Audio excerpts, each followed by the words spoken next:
শাড়ি পরেই খেতে বসেছি, খাওয়া দাওয়া করে তারপরে উঠবো আর কি।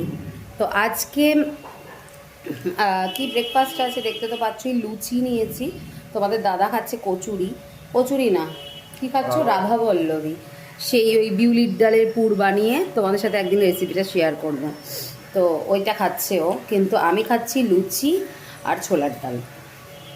অনেক দিন পর ঘুম থেকে উঠে স্নান টান করে বাবার মাথায় জল ঢেলে খুব ভালো লাগছে, তারপরে খাচ্ছি। বেরোনোর তো আছি,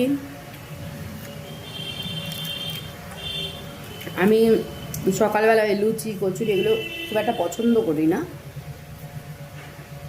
কিন্তু পুজো টুজোর দিন থাকলে বা উপোসের দিন থাকলে একটু খেতে হয়, বা নিরামিষের দিন থাকলে লুচি টুচিগুলো খাওয়া হয়।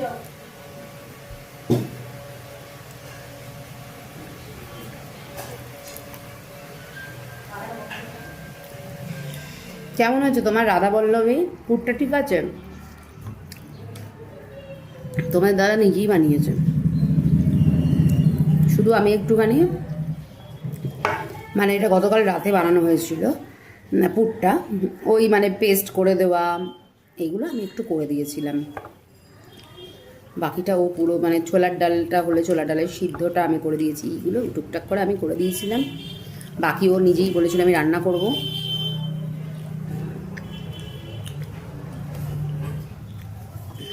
বাপি খেয়ে বলো কেমন হয়েছে? ভালো। খাওনি তো এখনো? খাচ্ছি, ভালো। আগে মুখে দাও, মুখে না দিয়ে বলছে ভালো। কেমন হয়েছে? ভালো। এইসব রাধা বল্লভী এইগুলো না শুধু শুধুই খাওয়া হয়ে যায়, কি বলো তোমরা?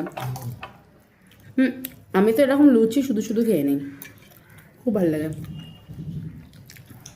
মামনি তুমি কখন খাবে? মামনি জল টল ঢালবে তারপর।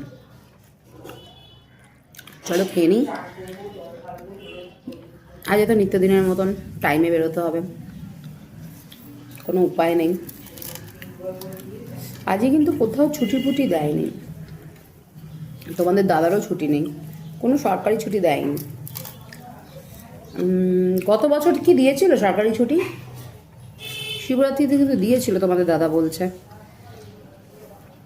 তো সরকারি ছুটি যেহেতু দেয়নি তাই তোমাদের দাদার বেরোতেই হবে আর কি।